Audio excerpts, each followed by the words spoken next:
Please note that this video has spoilers for the subject.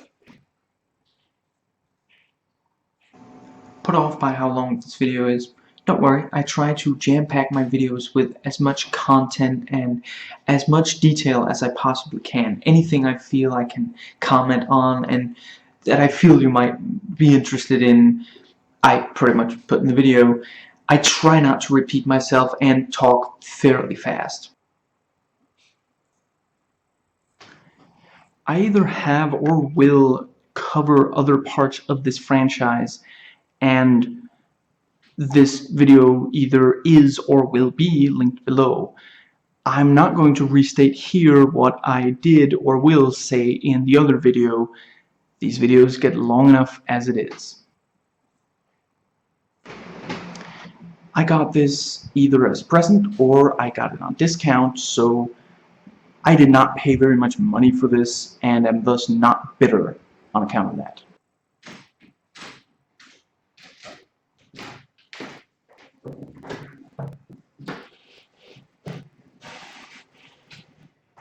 The Transporter. Movie thoughts. So I already, when it hit theaters, I did videos on The Transporter Refueled, which was a terrible movie.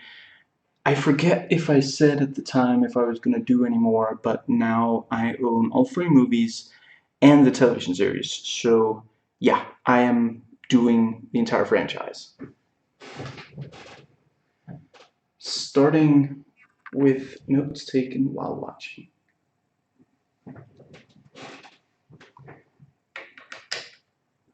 And I'm gonna check every so often. Yep, still recording. Gonna check every so often if it is. Now, here we go. I like how we see the car before we see Statham in the car. Like the opening really is almost like the camera is essentially making love to the car. The way, you know, John Woo's camera makes love to the guns. And, you know, we realize he was waiting for the exact moment to start the mission. The timer goes off on his digital watch. And he's listening to classical music to, you know, again, very, very focused, very precise. And he arrives in front of the, I think it is a bank.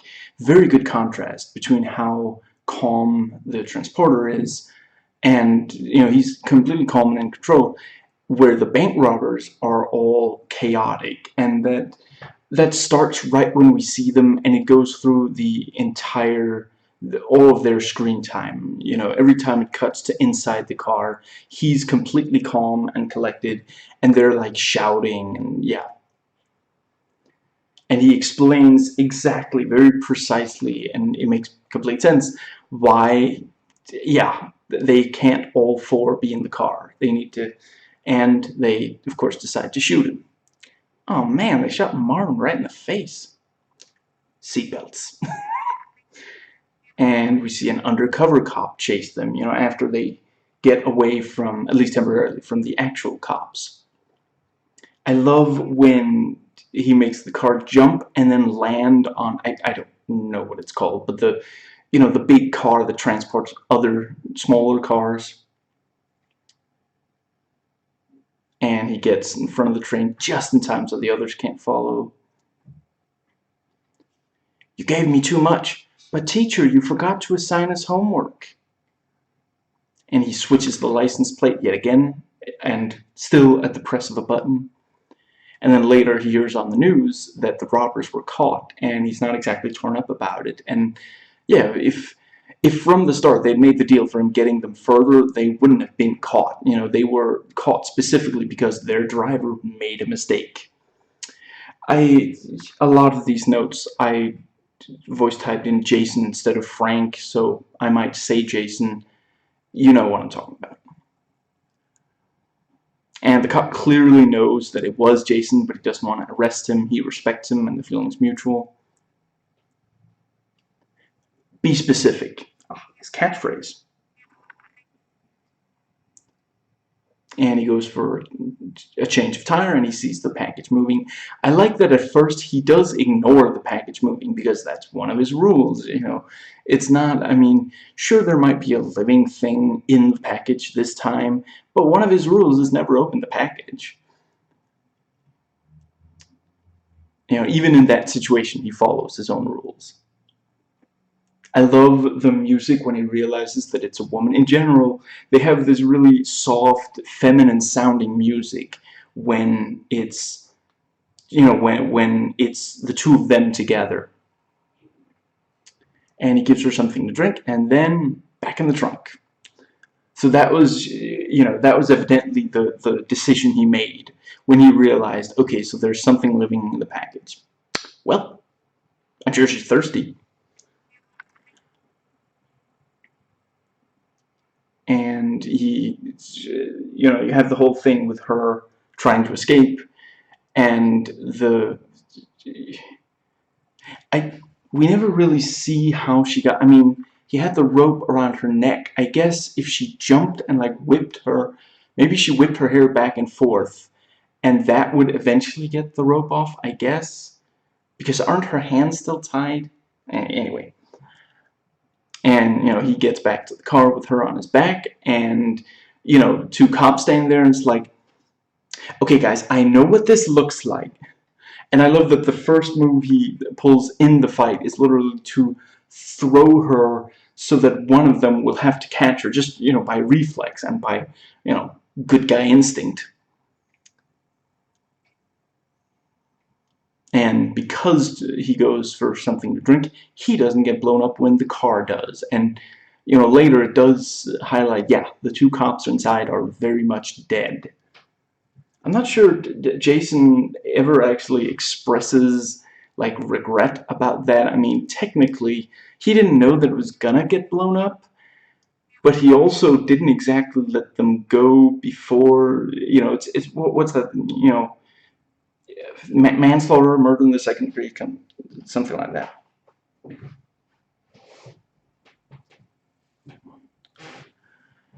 And rules are all well and good, but shouldn't he make sure that what he's transporting isn't explosive or otherwise dangerous to him? It's pretty unreal that it took this long for someone to try and blow him up. I mean, it's literally, has he not watched any action movie ever? Because, you know, now that you've done the job, we're gonna try to kill you. That's like that's bad guy rule number one. I really love the POV shot of the door being busted in. You know, the guy goes up to the door, he's gonna look through, you know, he looks through the people and just see Jason Statham coming right at him. You know, that really, you know, when in the future they develop alarm clocks to be visual as well as giving off a noise to wake you up, I really think the image of Jason Statham coming right into your face about to attack you, that's gonna wake people up. And Jason certainly likes to shoot people in the thigh rather than killing them. I really love the axe part of the fight.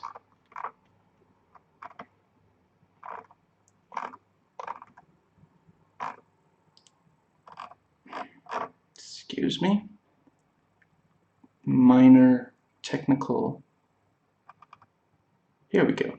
You know, basically, both of them try to, you know, basically chop his head off or something, and he ducks, so they hit the wooden wall, and both axes get stuck, and so he grabs and holds in the axes, and then they, like, you know, punch and kick him, you know, punch him with their other hand and kick him, and he like blocks some of them, and then he attacks back, and it's like, obviously they hope that they can, you know, they hope that they can hit him hard enough that he's going to let go of the axe, and they're going to be able to, you know, undig the axe from the wall, you know, because they're a lot more effective with the axe than without, you know, provided it doesn't get stuck in a wall.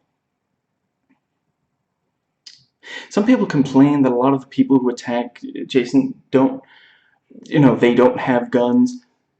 Do you not want a movie with hand-to-hand fights? Because it's really not going to happen if they do. And if the answer is no, you don't, then why are you watching this? You know, it's fine that you don't want a movie like that, but this isn't a movie for you. I love the little moment when he realizes she's in the car again, and there's even, like, she whimpers just the tiniest little bit, and it's just, yeah, it's funny. And on that note, it's misogynist, but it's also kind of funny when he tapes her mouth back up because she gives too long of an answer.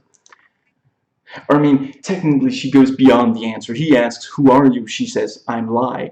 And then she goes on with this, "I'm from Japan." That wasn't what he asked, technically. So, yeah. Can't think when I'm tired. Or I'm effing high. You know, it is very much a good guy thing for the transporter not to kill every goon he encounters, but if he had, Wall Street wouldn't know he was still alive. And I mean, it doesn't seem like Jason was at all planning for, you know, he goes right back to the house and just waits, you know, so yeah.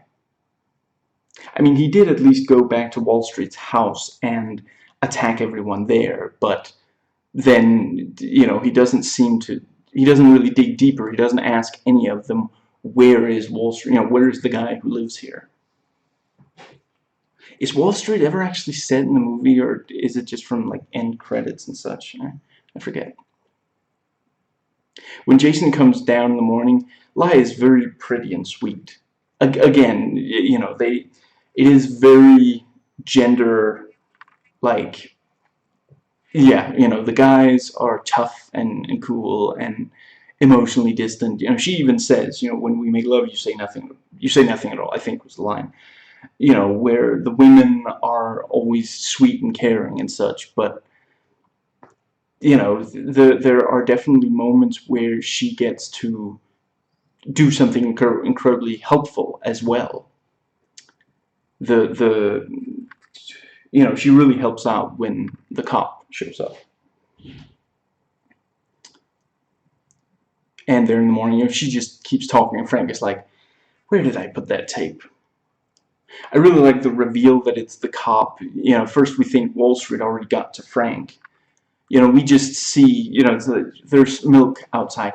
"I'll get it." And she goes out and she, you know, you see the milk bottle, and then you see a shoe right behind it, and she, like, grabs it and tries to close the door, but then the shoe gets in the way, and it's like, "Oh no, he's gonna," and then you see it's the cop. "I brought him," she thinks on her feet. And the cop stops just short of noticing just how busted up the front of the car is. You know, the rest of it doesn't look, you know, looks great, but yeah. "Okay, sorry." "Not this quiet." "Are you okay?" "No." "Good, let's go." Them shooting into the house is so freaking cool. I love it.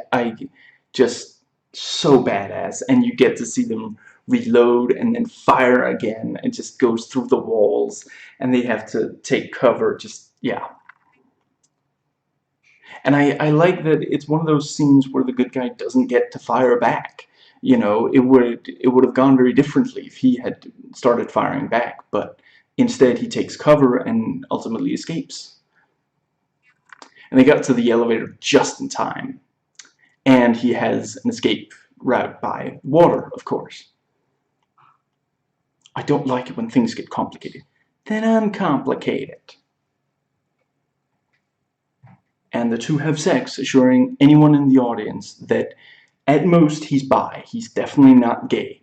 You know, when I watched Hitman 1 in theaters and he turns down the girl, I heard other audience members actually say, "Gay, he's definitely gay."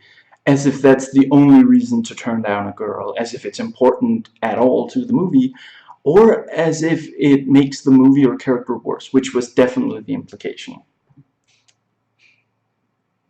Maybe they had the wrong house. And it looks like the cop will catch her at the computer, but, you know, through the magic of editing, he doesn't. And then, you know, once they leave the office, he does see the you know, who he's, I'm not. If the movie doesn't really make it completely clear, just checking. But I would say she left it like that on purpose so that they would have backup, as it were. Just happens to arrive just a few seconds too late. I'll buy a new one. They blew up your house. I'll rebuild it. And we find out he left the military because the people in charge didn't care if people were saved or not. So now he tells himself that he doesn't care about saving people, either. There's really, you would expect the character, excuse me, that probably bounced the camera, sorry about that. You would expect this kind of character to go more the Punisher route instead of, not mercenary, but driver-cenary, I guess, would be the completely accurate term that I did not at all just make up. He's basically a driver for hire.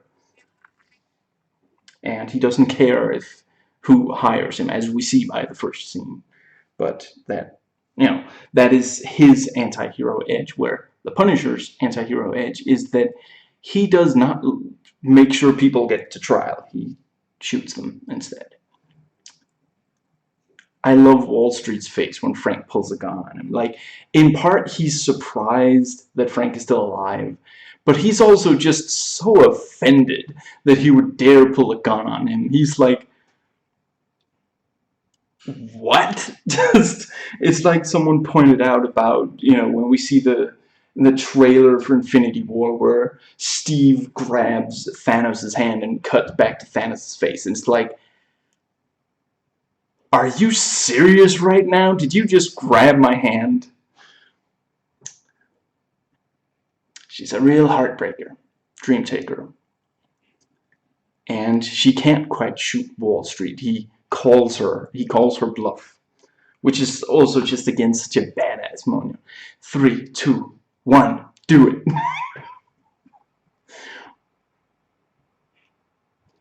Where are they? No. Jason, it's, where are they? Les. Impressive. And he lets him out of the cell, of course. And then he uses him as a human shield, and we see that he put him in the trunk. Just, yeah.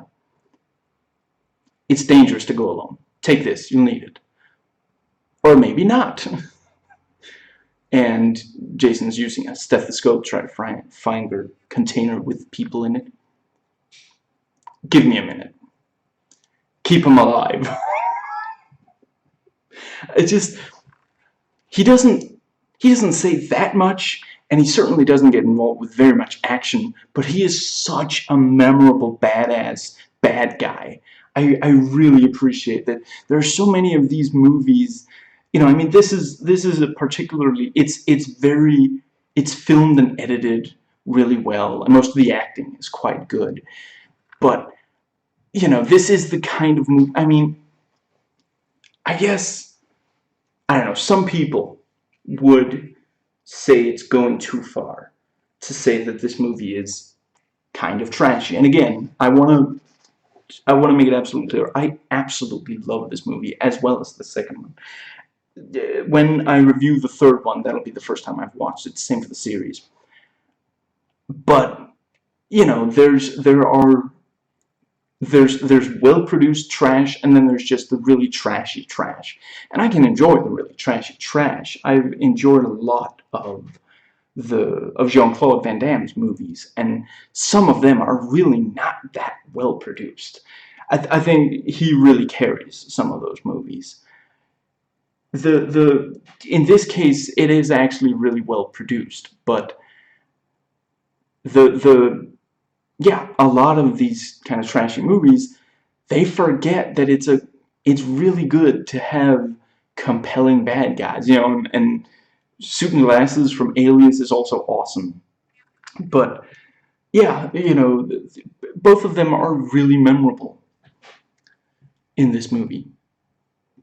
A lot of the best fighting in the movie is when he has to fight several people at the same time. And like every punch or kick, he'll change who he's punching or kicking. And he uses his own shirt as a weapon. I see he managed to get his shirt off. Using a shirt as a weapon, I think that's usually just part of the vocabulary of boy band music videos. And really good use of the knife he had on his ankle. You keep thinking he's gonna cut someone or stab them, and he throws it, and you think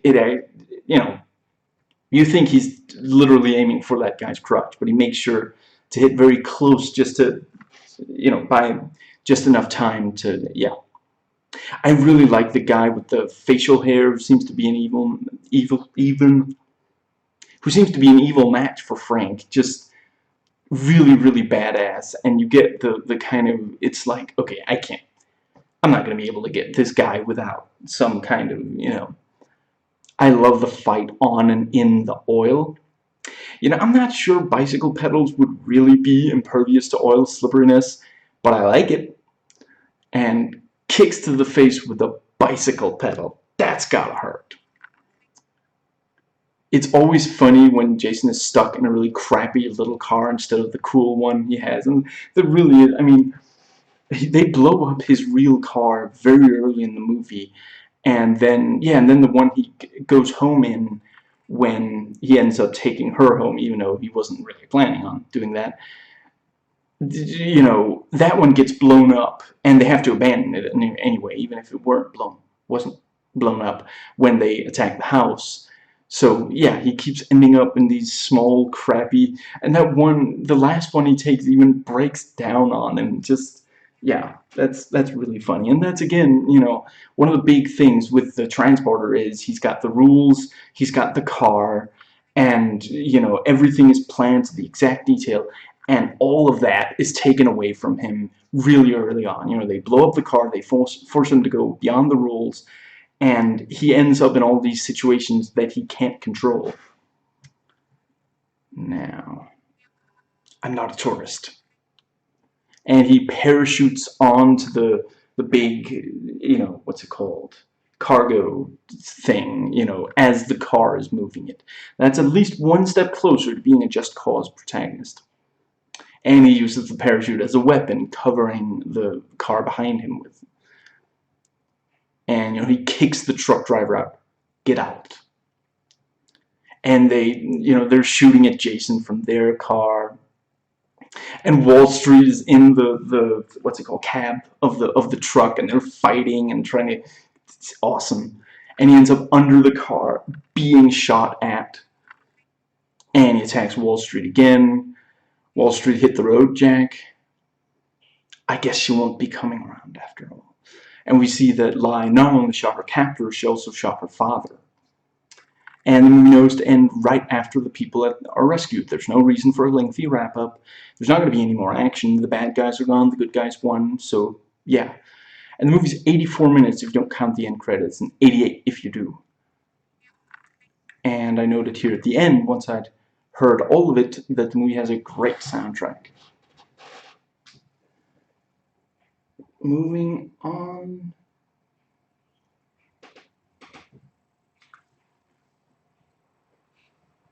To notes taken before watching.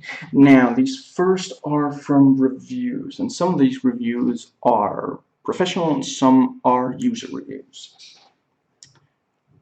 A blending of international film sensibilities. France meets Hollywood meets Hong Kong with a very cool anti-hero protagonist. That just about nails it.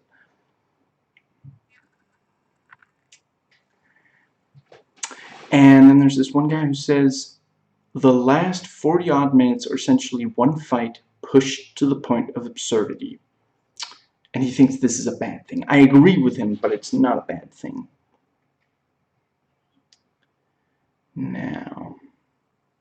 Now this one review says, if anything, the transporter isn't ludicrous enough. Only one scene, a hand-to-hand showdown in the middle of an oil slick, reaches the inspired, delirious comic heights of the best Hong Kong movies. And I think some of the way you can make that argument, but I also think that some of the best stuff is when he isn't really... I think one of the best scenes is when they attack his house, and there he doesn't fight at all. He doesn't even shoot back or anything. He's running throughout that entire scene. Running and taking cover. I don't know. I guess there could have been more really big, over-the-top fights. Yeah. Now, Statham employs an accent that I think is supposed to be an attempt at hard-ass American, but sometimes just lapses into unhidden British. And yeah, that's kind of true. Brainless action film with a whispering Jason Statham whose accent really is something to behold. Sort of a Cockney playing an American playing a Londoner. Yeah, that's kind of true. Now, some heaped praise on 007's most recent adventure, Die Another Day, but the CGI-free thrills which the Transporter offers are right up there with it. And that is the fact that so much of it is clearly real live stunts. That's really awesome.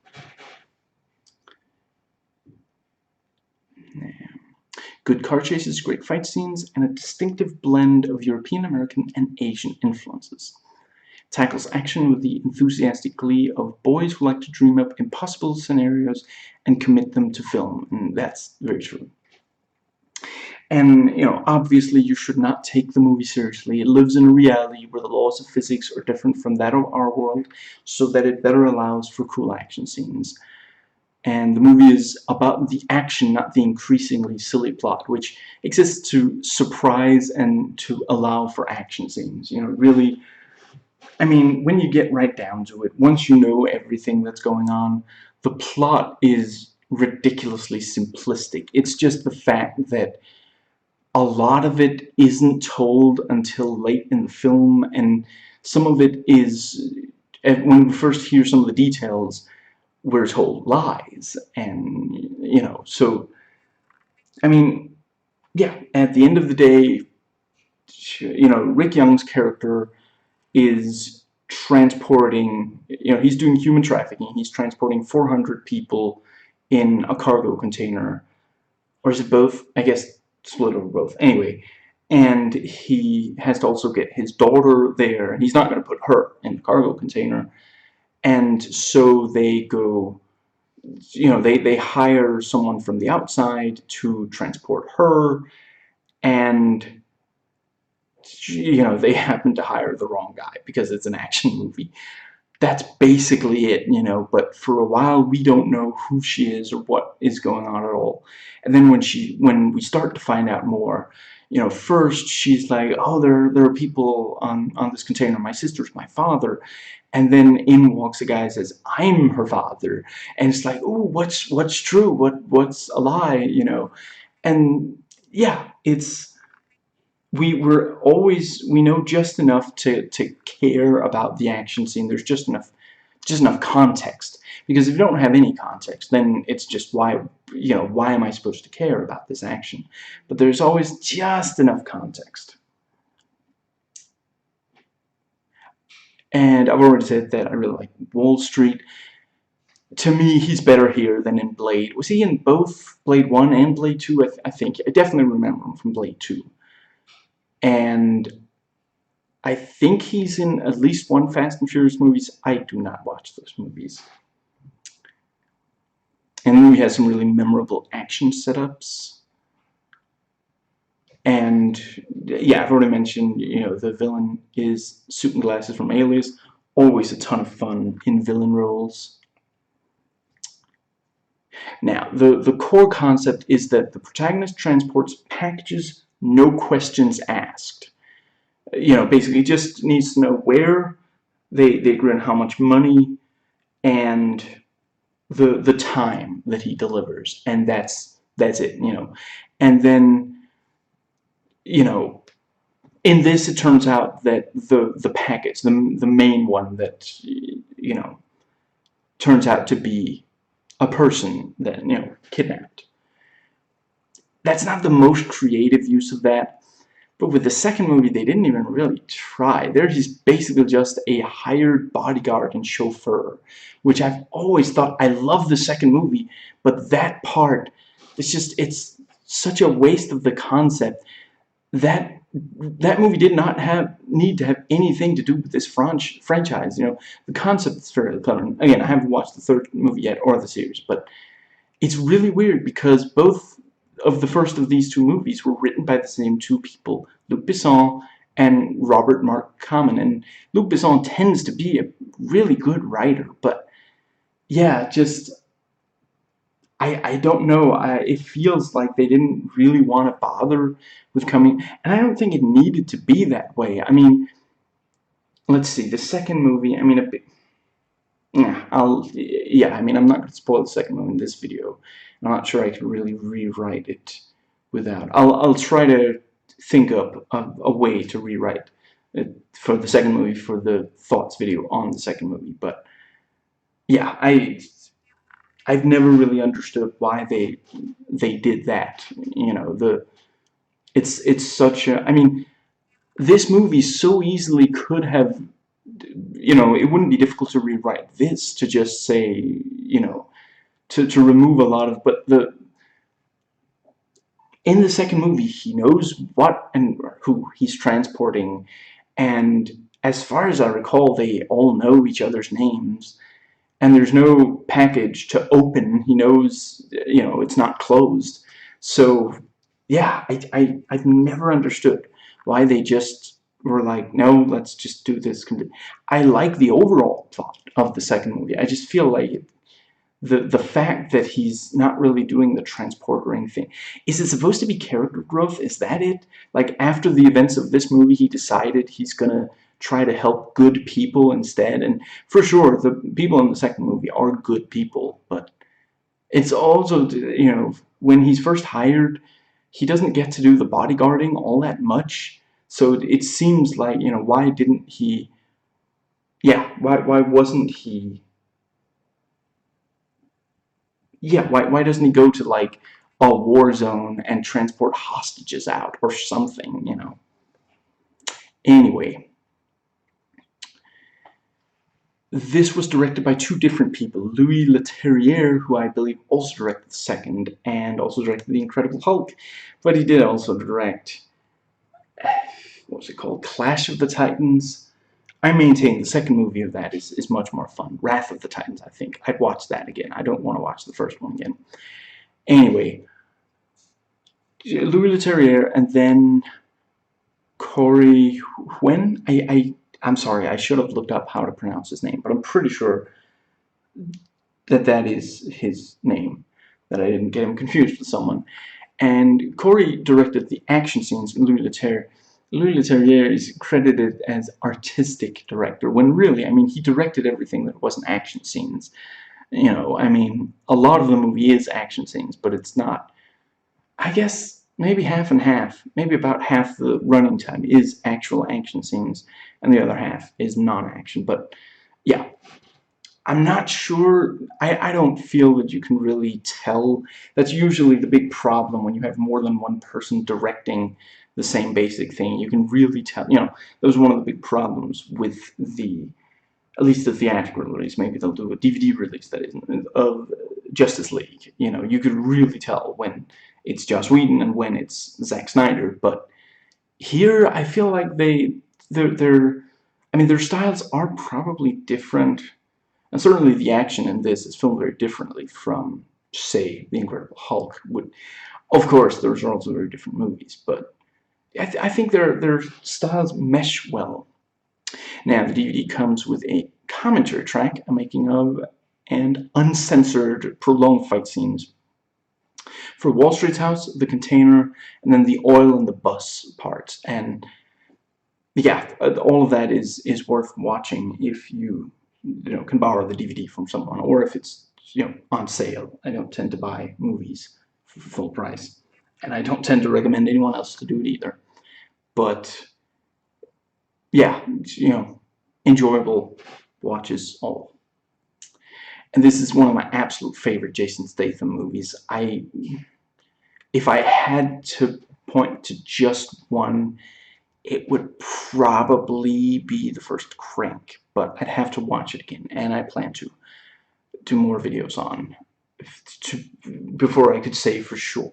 But yeah, that, you know, the style of Neville, is it Neville Dean and Taylor? Is it Mark Neville Dean and something? So whatever.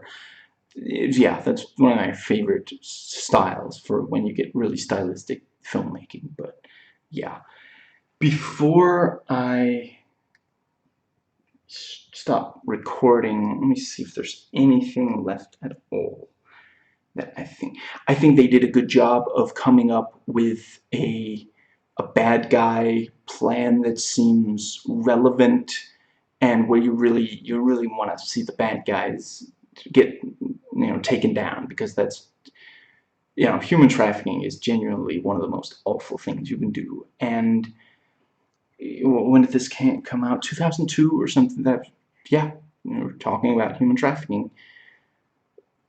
So let's see what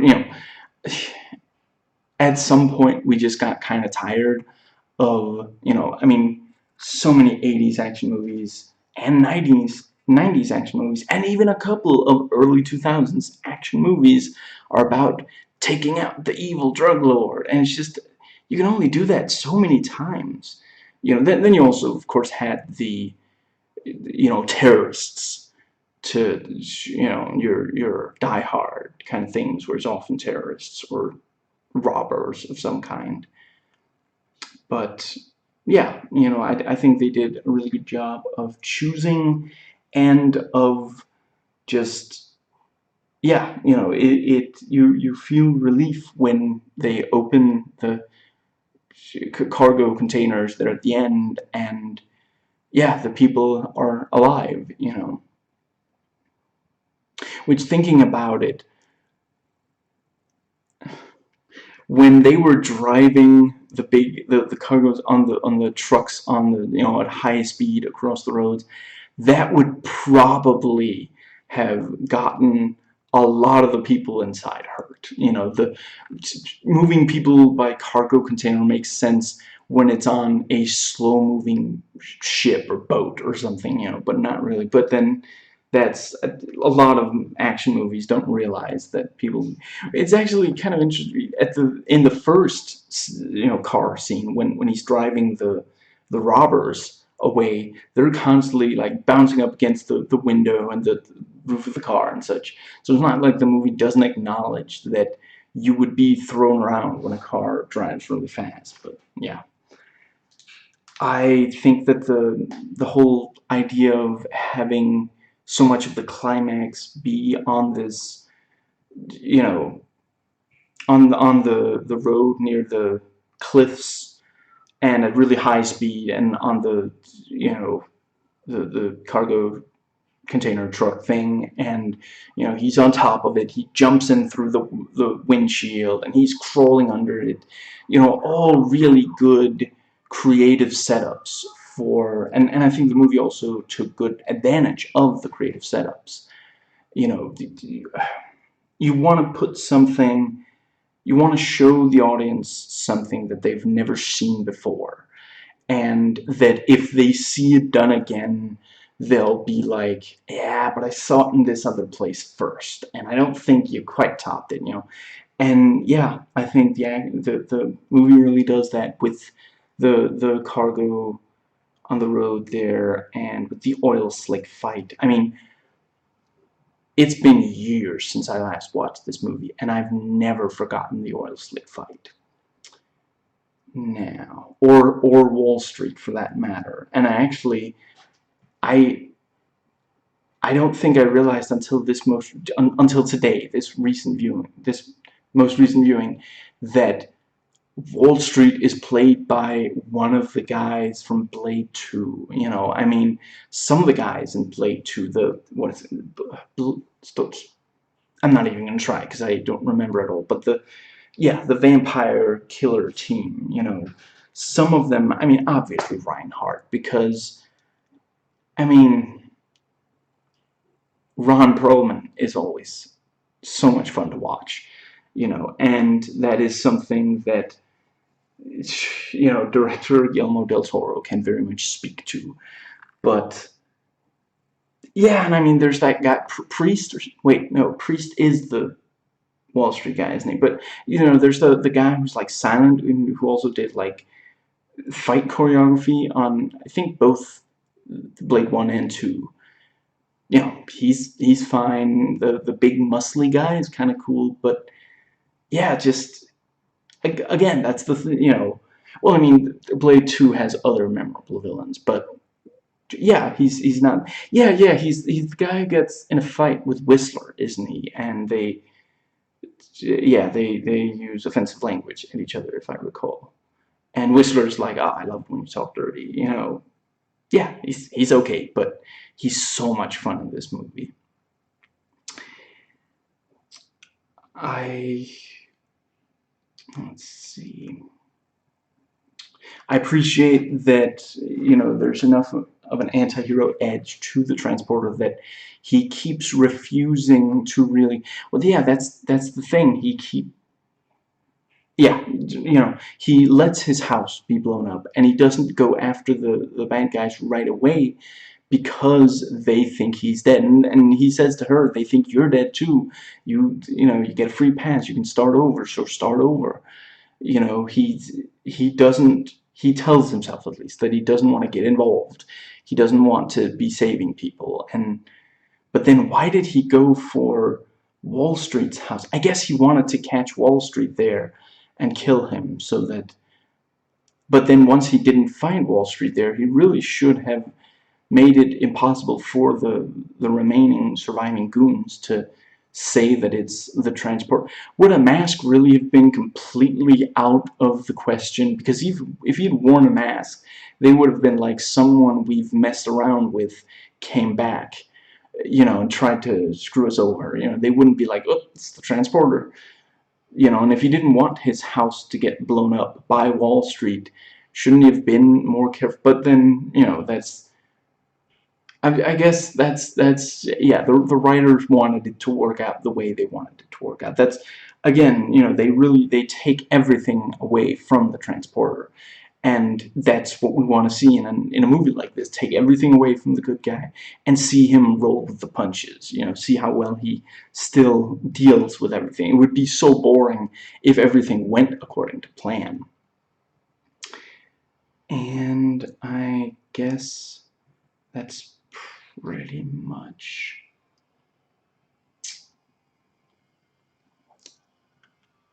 Yeah, I think that's everything. So the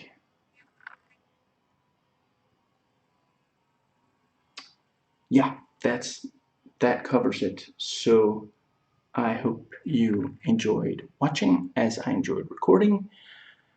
And in the immortal words of Roseanne Barr, I thought the bitch was white.